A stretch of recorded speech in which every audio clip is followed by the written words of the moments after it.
आज का वचन मेरे लिए, आज का वचन मेरे लिए। हे परमेश्वर, जब मैं आज इसके वचन को सुनूं तो वचन मेरी जिंदगी में 100 गुना फलों को लेके आए।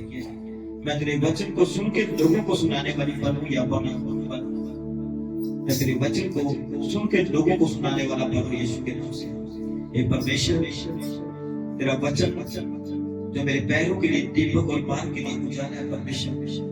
आज खुदा परमेश्वर, मैं तेरे पाँव पर पवित्र वचन को परमेश्वर तेरे सम्मुख रखता हुआ परमेश्वर तेरे सम्मुख आता हूँ परमेश्वर। इन लोगों के सामने परमेश्वर मैं आता हूँ परमेश्वर। तेरा वचन कहता है कि आदि में वचन था, वचन परमेश्वर के साथ वचन ही परमेश्वर। ये खुदा परमेश्वर सचमुच जीवता परमेश्वर। खुदा आज मैं ना बोले, तेरा आत्मा बोले, क्योंकि वचन कहते हैं तो अपने मुंह को बसा के तेरे, मैं अपने वचन से तेरे, मैं अपने वचन को तेरे मुंह से पढ़ूं। ये परमेश्वर मेरे मुंह पे तेरे वचन है परमेश्वर। मैं ना बोले, तेरा आत्मा बोले परमेश्वर, ताकि सुनने वाले जीवन को पाए, बरकत को पाए, मसा को पाए यीशु के नाम से। आज का वचन इनकी जिंदगी में हर एक अंधकार की शक्ति को खत्म करे, हर एक को चीज जो शैतान ने टाइप से निकाल के खत्म करे यीशु के नाम से। सारी सर्वज्ञता की खत्म यीशु के नाम से। सुनने वाले वचन को मसा पाए, जीवन पाए, बरकत पाए यीशु के नाम से। सब बोलो आमीन। Thank you, Jesus. आज का वचन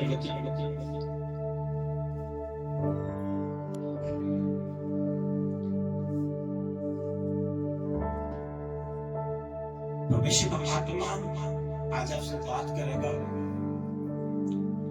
वो कहते कि जिन लोगों की जिंदगी में पाप होता है वो परमेश्वर की आवाज को नहीं सुन पाते, क्योंकि वचन कहता है कि पाप की मजदूरी मृत्यु है। हालेलुया। जिनकी जिंदगी में पाप है वो परमेश्वर के जिंदगियों की, परमेश्वर के नफियों की और खुदा की आवाज को समझ नहीं पाते, क्योंकि ये कलाम जो है ना, ये परमेश्वर का कलाम है। आदि में वचन था, वचन परमेश्वर के साथ, वचन ही परमेश्वर। ये हमारा जीवता खुदा बात कर, लेकिन आत्मिक लोग आवाज को सुनकर बरकत हो पाते हैं। हालेलुया।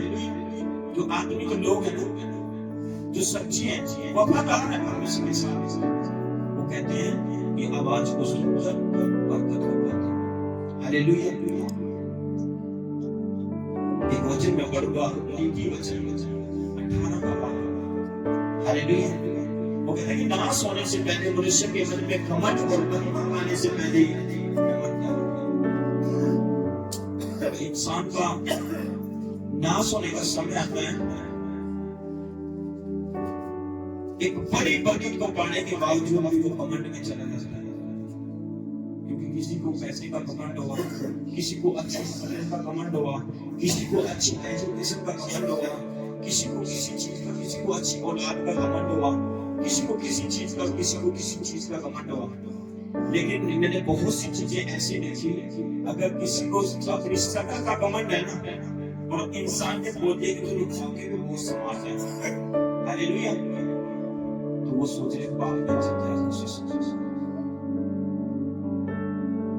वो एक दुष्ट आत्मा जो आपको पाप की तरफ लेके जाती है। अगर एक पैसे वाले को पैसा दुनिया के पास है, बचने को बात कहना है कि धनवान इंसान का स्वर्ग के राज्य में प्रवेश होना एक सुई के सुराख में से खुद को निकालने के समान पैसा है, लेकिन अगर उनको यूज करना ना आए तो इसका मतलब पाप है। अगर आपके पास पैसा है और आपका भाई गरीब है, वो ऐसी समस्या से जूझ रहा है, ऐसी बीमारी से जूझ रहा है, और आप उस पैसे का घमंड दिखाते हो कि मेरे पास तो बहुत पैसा है, आप गाड़ी में जोड़ के स्टक मार के रेस देके उसकी घर के आगे से निकालते हो और उसकी वजह से रोटी भी नहीं खा सकते, तो इसका मतलब परमेश्वर आपके अंदर नहीं है। हालेलुया। परमेश्वर आपके अंदर कब होगा? जब आप दीनों की हेल्प करोगे, गरीबों की हेल्प करोगे, दूसरों के दुख को अपने दुख के समान समझोगे। हालेलुया। वो कहते हैं तो अपने पड़ोसी से अपने समान प्रेम करें। हालेलुया। मेरा परमेश्वर की दूतों की आवाज को समझ नहीं पाते वो लोग जिनके जीवन में पाप हो गए। आत्मिक आत्मिक लोग परमेश्वर की आवाज को सुनते हैं, लेकिन जो आत्मिक नहीं होते वो परमेश्वर की आवाज को नहीं समझ पाते। उसने कहा कि ना सुनने से पहले मनुष्य के मन में घमंड आता है, सभी देख रहे हैं, लेकिन महिमा पाने से पहले मरता। जब आप ऊंचे लेवल पे जाओगे तो आप जन्म होते चले जाओगे, आप दीन होते चले जाओगे। जब हम कहीं भी काम मांगने जाते हैं तो ऐसे मांगने जाते हैं, पैसे लेने जाते हैं तो ऐसे करते हैं, ऐसे मांगते हैं। हालेलुया। और जब आप प्रार्थना करते हो परमेश्वर के सामने तो ऐसी बेइज्जती की प्रार्थना करते हो, तो नाम होकर मांगते हैं। वचन भी कहता है कि दीन बनो, मैं तुम्हें स्पर्श नहीं करूंगा, मैं तुम्हें छुपा छुपा। हालेलुया। उस घमंड से आप दूर रहिए। और देखिए वचन 18 का 12 में यही बात कहता है कि ना सुनने से पहले मनुष्य के मन में घमंड और महिमा पहले से पहले महिमा पाने से पहले मैं मरता हूँ। एक बड़े ऊंचे लेवल को पाने से पहले वो नरम हो जाता है, वो दीन हो जाता है। हालेलुया। जैसे बीज को मैं बार-बार कहता हूँ, जब फसल में जमीन पे बोया जाता है और उसके ऊपर मट्टी से उसको ढक दिया जाता है, उसको बार-बार खुलेते नहीं, वो अंधकार में चला जाता है। मट्टी में बीज को डाल देते हैं, खुलेल की थोड़ी देखते हैं, लेकिन वहीं पे परमेश्वर उसको डाउन करता है, उसको मरना पड़ता है। और फिर वो बीज के लिए अंकुर निकलता है, और जब वो फलता फूलता है उसमें हालेलुया। तो अपने परमेश्वर के सामने डर पर घमंड न करें किसी भी चीज का। हालेलुया। क्योंकि घमंड करने से क्या होता है, नाश हो जाता है। हालेलुया। आज अगर किसी का कोई बिजनेस नहीं चल रहा और कल उसका टॉप का बिजनेस चले और फिर वो अपने दुकानदार को अपने ग्राहकों को बाहर देके बुलाए, बाहर देके गए, बाहर देके बिजनेस होते उसके पास। हालेलुया। हम बाड़ियों को देखते हैं, बाबूजी बाबूजी दीदी आजा मेरी बहन, इस तरह की वो लैंग्वेज यूज करते हैं, बात में चाहे वो जो मर्जी बोलते हैं। हालेलुया। लेकिन नर्म होके अगर आप नर्म हो तो परमेश्वर आपको ऊंचा करेगा। हालेलुया। जरूरी है कि आपके अंदर वचन हो, आप हर कार्य परमेश्वर से पूछ कर करें और वचन के अनुसार करें, ताकि तुम्हारा सज्जनहार परमेश्वर आपसे प्रसन्न हो। जब आप खुदा से पूछ कर हर कार्य को करोगे तो सारे काम आपके सफल होंगे। हालेलुया। जैसे हम पढ़ते हैं दूसरा राजा, उसका हम पढ़ेंगे 5 का 15।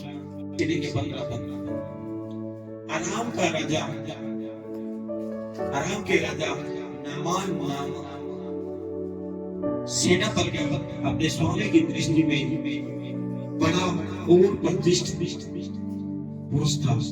अराम के राजा का नामान नामक सेनापति अपने स्वामी की दृष्टि में बड़ा प्रतिष्ठित पुरुष था, क्योंकि यहोवा ने उसके द्वारा अरामियों को विजय किया था और वह सूर्य था परंतु कोड़े था। हालेलुया। अराम के राजा का एक सेनापति था, वो एक बड़ा वफादार था, बड़ा सूझबूझ रखने वाला था। एक राजा का सेनापति था, वो एक बड़ा सूझबूझ रखने वाला था, बड़ा प्रतिष्ठित और सूर्य था।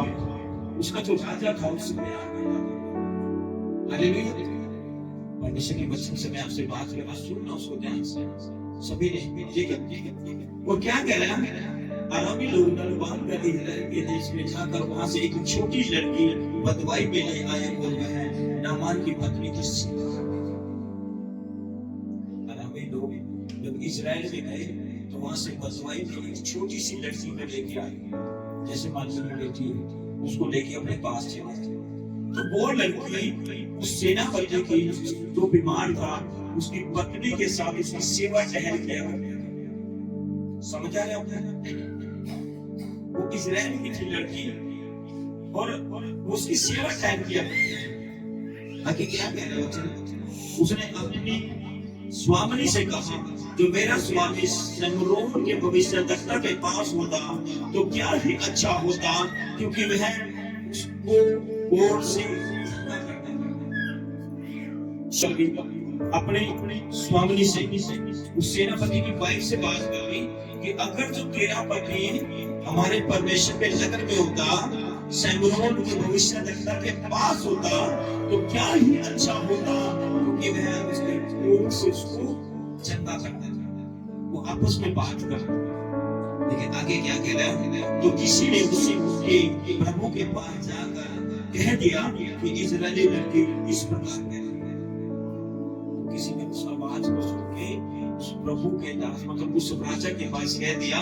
कौन से राजा के पास? अराम के राजा के पास, जिसका वो सेनापति था। अब जब वो लड़की आत्मिक थी वो लड़की, उसको विश्वास था कि हमारा परमेश्वर बहुत महान है। उसके बाद वो राजा भी आत्मिक था। लेकिन क्या कहते हैं, आराम के राजा ने कहा तू जा, मैं इजराइल के राजा के पास एक पत्थर भेजूंगा, तब वह 10 दिनार चांदी और 6000 टुकड़े सोने और 10 जोड़े कपड़े साथ लेकर उसको रवाना कर दिया।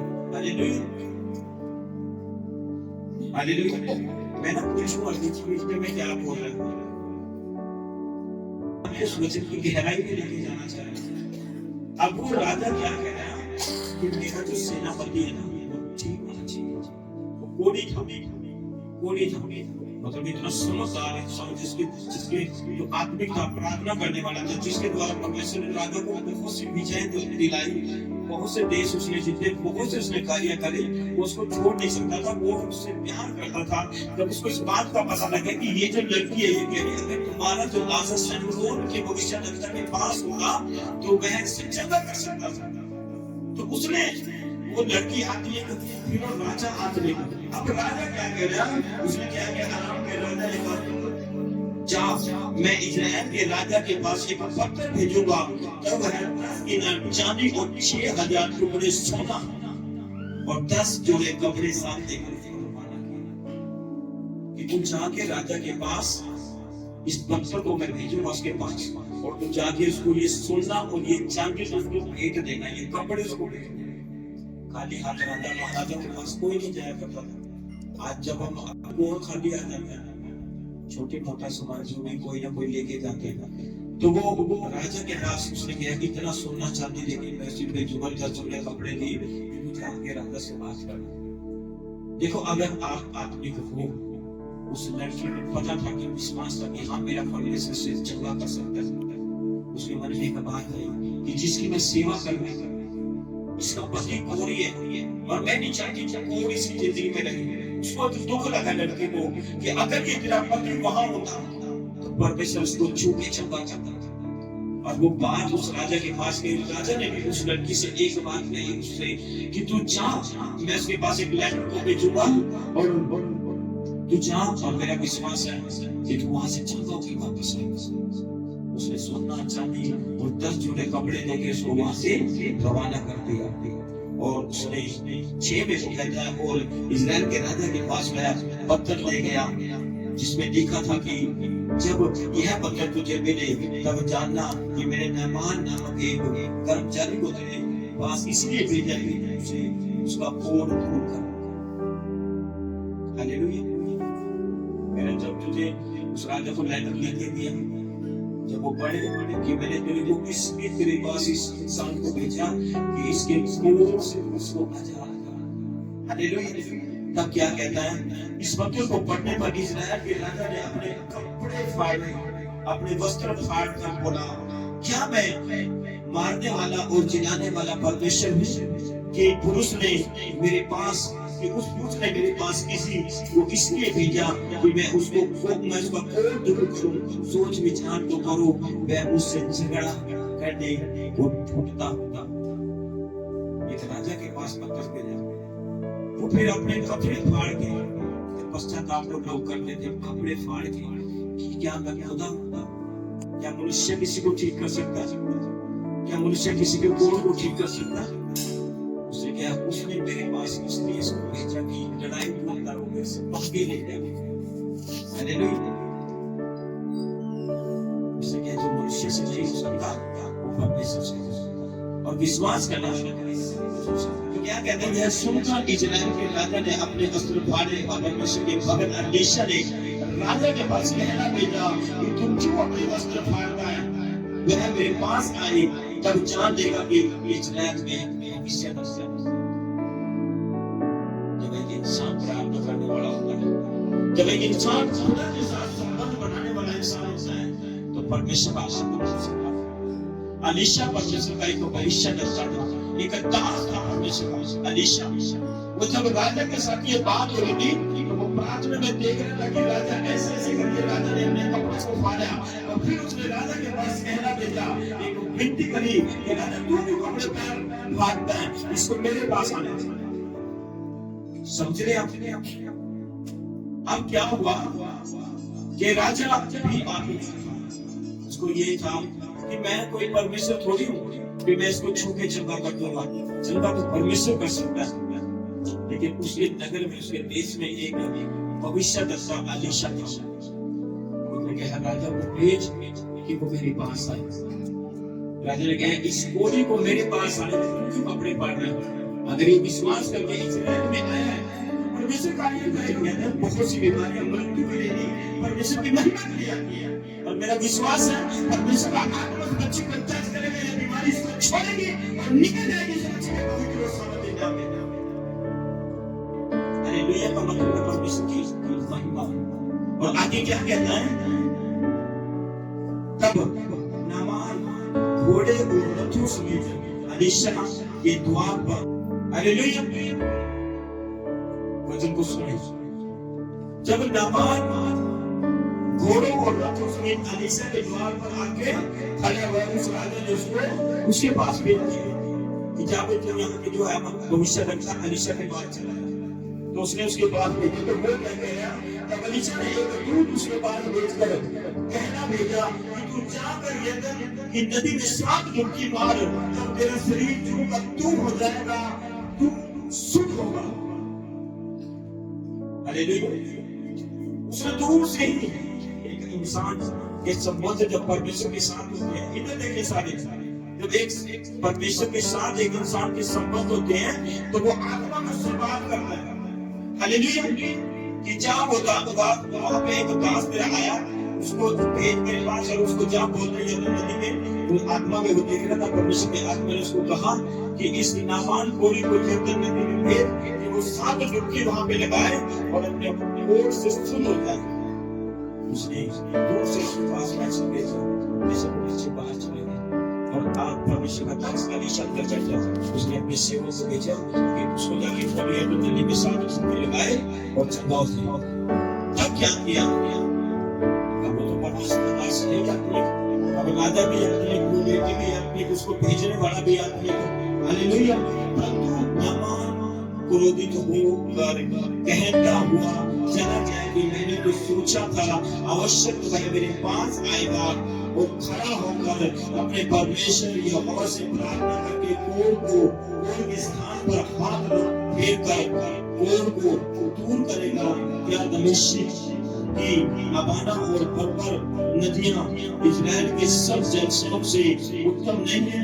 क्या मैं उनमें स्नान करके शुद्ध नहीं हो सकता? इसलिए वह दर्दनाक से भरा हुआ लोग चला गया। जो इंसान बीमार है, जो कोढ़ में है, जो प्रॉब्लम है, जिसको राजा ने भेजा, जो राजा नहीं चाहता कि मेरा जो सेनापति है कोढ़ में, वो आदमी को नहीं। अगर आप विश्वास के साथ यहाँ पे आए हो और आपको विश्वास है कि हाँ प्रभु ने मुझे छुआ और चंगा कर दिया, हाँ परमेश्वर ने आज मुझे छुआ और चंगा कर दिया, मेरी बॉडी चंगी हो चुकी है, मेरा शरीर चंगा हो चुका है, परमेश्वर का आत्मा टच करेगा तो विश्वास करने वालों के लिए क्या कहता है? तो सब कुछ हो सकता है। हालेलुया। लेकिन वो बॉडी जो है वो आत्मिक नहीं होता। जब एक परमेश्वर का दास कह रहे हैं कि यीशु के घोड़े खाने से एक अच्छी चंगी हो चुकी है और ये विश्वास करेंगे हाँ मैं चंगी हो चुकी और वो उसको दूर से कह रहे हैं कि यरदन नदी में जा, हमारे देश की इस्राएल की यरदन नदी में जा, 7 डुबकी लगा और जा जाके चंगा हो। लेकिन वो कह रहा है कि क्या मेरे देश में नदियों की कमी है कि मैं तेरे देश की नदी में नहाऊं? हालेलुया। क्या मेरे पास मेरे देश में कमी है तो मैं तेरे प्रभु यीशु मसीह को मान लूं? हालेलुया। लेकिन हमारा परमेश्वर हाथों से बनाया हुआ परमेश्वर नहीं कि किसी मनुष्य को बनाया हुआ परमेश्वर ने है, इसने मनुष्य को बनाया, प्रभु ने मनुष्य को बनाया, और ये परमेश्वर के बच्चे के मनुष्य सिर्फ अपनी महिमा नहीं करता। वो कहता है कि मैं कोई पत्थर का, कोई सोने का, कोई चांदी का, कोई कागज पे हाथों से बनाया हुआ परमेश्वर नहीं, वो परमेश्वर ने जिसने आदि में सृष्टि को बनाया, दिन और रात को बनाया, जमीन और आसमान को बनाया, सब कुछ को बनाया, फिर मनुष्य को बनाया, अपनी महिमा के लिए बनाया। उसने कहा तेरा शरीर जो है मेरी आत्मा का मंदिर है। परमेश्वर कहते हैं कि मनुष्य का शरीर मेरी आत्मा का मंदिर है, जो इसे नाश करेगा मैं उसे नाश करूंगा। तो बीमारी का कोई अधिकार नहीं है, क्योंकि अगर यीशु आपके अंदर है तो बीमारी आपके शरीर से बाहर। वो नामान कोड़ी जो कोड़ से मृत था, वो आत्मिक नहीं है। अगर मैं तेरे देश के लिए जिंदगी में क्यों ना हो, मुझे तो ये था कि परमेश्वर का दास आएगा, मेरे कोड़ वाले जगह में हाथ लगाएगा और मेरे लिए प्रार्थना करेगा और मैं चंगा होऊंगा। और ये जब दूर से ही कह रहा, इधर राजा को कहा, राजा ने कपड़े फाड़ दिए, इधर इसको बेच के पास भेजा, दूर से कह दिया जा ये नदी में डुबकी लगा। क्या मेरे देश में नदियों की कमी है? इतना अच्छा अच्छा अच्छा सुंदर पवित्र जल मेरे देश में बहता है। तो वो इंसान वहां से चल दिया, आगे कहने लगा। जब वो वापस चल दिया, उसके साथ ही एक सेवक चल रहा था।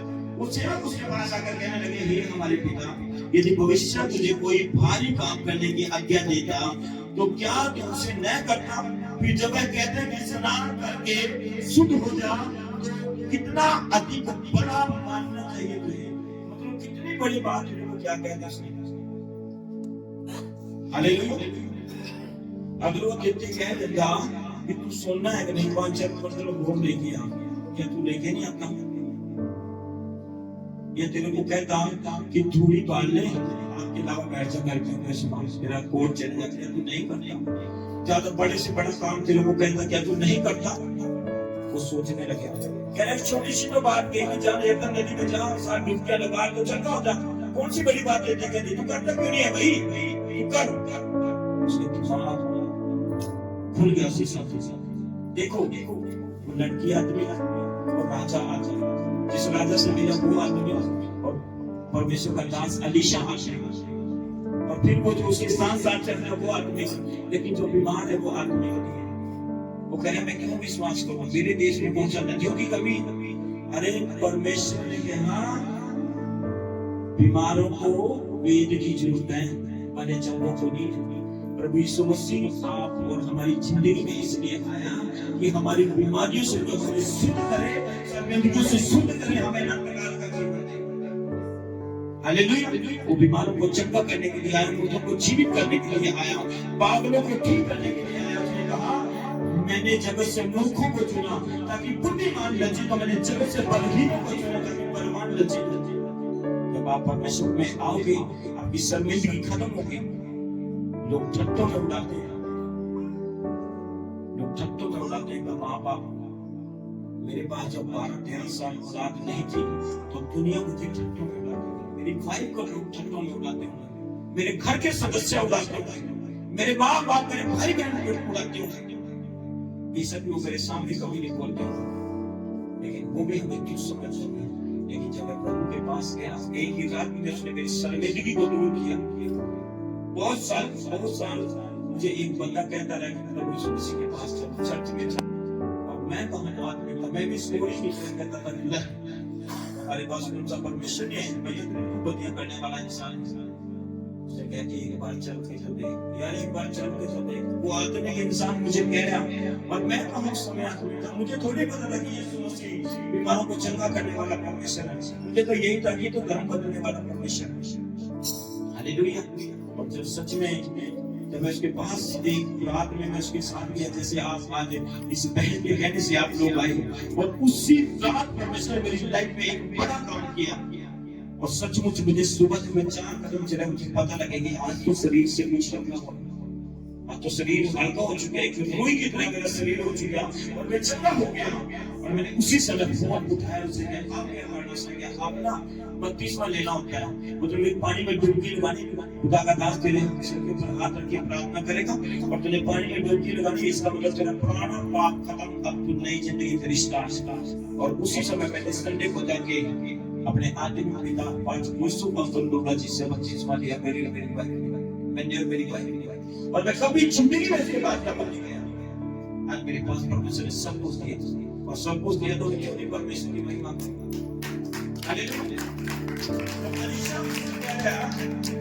तू जलतम नदी में जाऊं और 7 डुबकी लगाऊंगा, मैं सोचे नहीं कर वो जब भी आप मेरे नहीं कर सकते ऐसे मैं नहीं कहता कि नहीं होगा।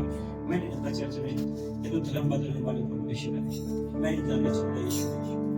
लेकिन जब उस इंसान ने कहा दुनिया में नकी खाली, अब एक बार जाए जब बीजे ने मेरी मिस्र के बाद भी उसने ऊपर रखा, तो मैंने कहा आप समझ तो शायद बोलने होगा शायद कहना आप एक लोग गर्म हो चुके और आप आज यहाँ पे आए, तो जब आपके ऊपर परमेश्वर कार्य करोगे तो आप परमेश्वर के लिए बड़ा अद्भुत हथियार बन के खड़ा होंगे। आपके परिवार के द्वारा परमेश्वर की महिमा होगी यीशु के नाम से। जैसे परमेश्वर ने मुझे चुना अपने बच्चे को सुनाने के लिए, आप लोगों के परिवार में से भी परमेश्वर आपके हस्बैंड को खड़ा करेगा परमेश्वर की महिमा के लिए। हालेलुया। जब शर्मिंदगी की खत्म होगी, ये बीमारी खत्म होगी, आप नीचे किए जाओगे, आप टॉप में होंगे परमेश्वर मसीह के सामने। हालेलुया। तो उसके अपने सेवक के कहने के बावजूद फिर वो क्या करा, उसने कहा कि क्या तेरे को कोई बड़ी बात थोड़ी कही, एक छोटी सी बात में यार जाके मारने डूब सांप। उसकी आदमी आंखें उसी समय खुल गई। तब उसने परमेश्वर के भगत के वचन के अनुसार गर्दन में झांककर क्या किया, सांप की डुबकी मारी और उसका शरीर छोटे लड़के के समान हो गया। तारीफ कर सके करने वालों के लिए सब कुछ हो सकता है। और जब इतने कहने के बावजूद जब उसने जाके डुबकी मारी और 7वीं डुबकी में जब उसने शरीर को देखा, एक छोटे से बच्चे के समान उसका सारा कोर निकल गया। Thank you Jesus. उसके बाद तब मैं अपने सब दल बल समेत परमेश्वर के भक्त के पास लौट गया। फिर वो अलीशा के पास गया, चंगा हो गया कि प्रभु तेरा धन्यवाद है, तेरे कहने के अनुसार मेरे परमेश्वर ने मुझे छुआ और चंगा किया। अब क्या वो कहते हैं, उसके सम्मुख खड़ा होकर कहने लगा, सुन अब मैं जान गया हूं कि समस्त पृथ्वी में इस्राएल को छोड़ कहीं भी परमेश्वर नहीं है, इसलिए अब अपने दास की भेंट को ग्रहण कर। तारीफ कर समझ कहता है कि अपने दास को देखो क्या कह रहा है वचन कि परमेश्वर के दूतों की आवाज को भी समझ नहीं पाते वो लोग जिनकी जिंदगी में पाप होता है। लेकिन आत्मिक लोग आवाज को सुनने के बाद ही बरकत को पाते हैं। इसने आवाज को सुना, चाहे 10 बार कहने से होगा, आवाज को इसने सुना और जब इसने आवाज को सुना तो परमेश्वर ने इसकी जिंदगी में कार्य किया और ये परमेश्वर के दान के पास एक बड़ी गवाही के साथ खड़ा होकर गया। उसने कहा कि प्रभु अब मैं समझ चुका हूं कि इजराइल को छोड़ के और कहीं भी परमेश्वर नहीं है। तो मैं आज आप लोगों को कहना चाहता हूं, हमारे यीशु मसीह को छोड़ के और कोई दुनिया में कोई परमेश्वर नहीं। यीशु मसीह के बाद की जिंदगी को खत्म करेगा और आप प्रार्थना में अपने जीवन को बिताओगे, परमेश्वर आपको गाइड किया करेगा, आपके बिजनेस को बढ़ाने के लिए कहेगा, इस बिजनेस को ऐसे में तुझे ऐसे ऐसे। अब तूने जो कल सुबह जाना तो पुराने दफ्तर में तुझे ऐसे ऐसे जाना, प्रार्थना करके देख मैं आगे आगे चलूंगा, मैं तेरे मुकुट के पास में ऊंचा करूंगा, मैं तेरा ऊंचा करूंगा, तुझे मैं तुझे पूछने को तुझे सर ठहराऊंगा, तू पर्वतों का अधिकारी होगा।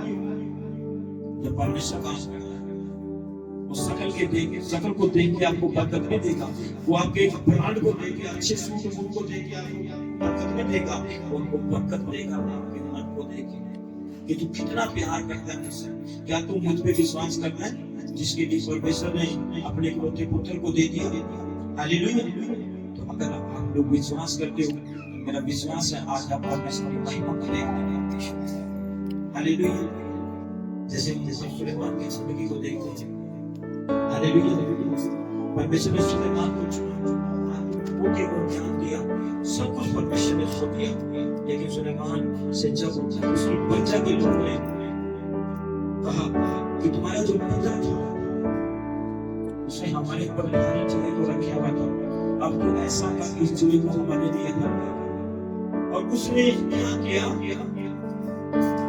बुजुर्ग लोगों की सलाह ली, उसने नौजवान लोगों की सलाह ली कि अब जो ये आए उसने 20 मिनट के बाद मेरे पास तो वो इस दुनिया से आया था कि राजा होता है ना, जो राजा उसको वो कहने की जो जुआ तुम्हारे बाप ने हमारे ऊपर रखे था, वो शायद जुआ ऐसा हो सकता है कि उसने कहा तुम अपनी फसलें जो पैदा करना है उसका 80% हमें दिया और वैसे के राज्य को उसके जो जमा करो पैसा के पास उसको लाया कर ये ज्यादा कर दिया। राजा महाराजा की बातें पहले ऐसी वो कह रहे हैं कि तो आपका कर मतलब इसको सब ज्यादा से ज्यादा मिलता है।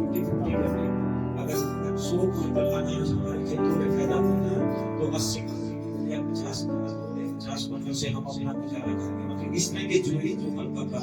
लेकिन वो क्या करता है, अब जो लोग उसके पास आए थे पूछने के लिए, तो उसने क्या किया, 3 दिन के बाद फिर उसने बुजुर्गों से भी उसने बात की, नौजवान लोगों से बात करी, हालेलुया, जो उसके साथ पढ़े हुए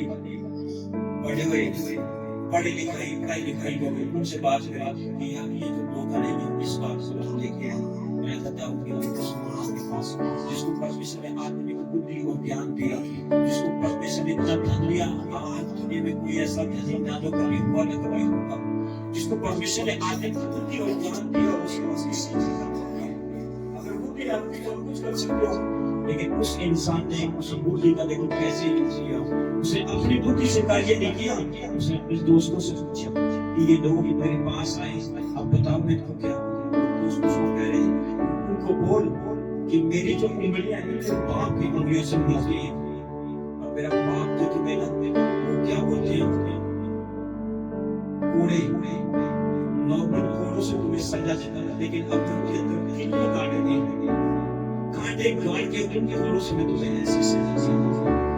इस्राएल के लोग हालेलुया, तो कहता दाऊद के गाने से लोग फिर गए,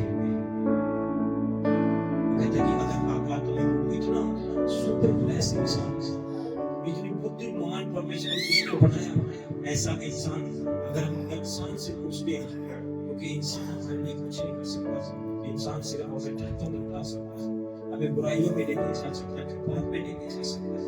अगर हमें पूछना तो उस खुदा के पास बैठे उस परमेश्वर से बात करें, खुदा से बात करें, क्योंकि परमेश्वर ने आपको चुना है अपने बड़े कामों के लिए, उसने आपको बीमार रहने के लिए नहीं चुना, उसने चुना है आपको आपके जीवन से सारी समस्याओं को खत्म करने के लिए, प्रॉब्लम्स को खत्म करने के लिए, आपके जीवन को ऊंचा करने के लिए, आपको ब्लेस करने के लिए।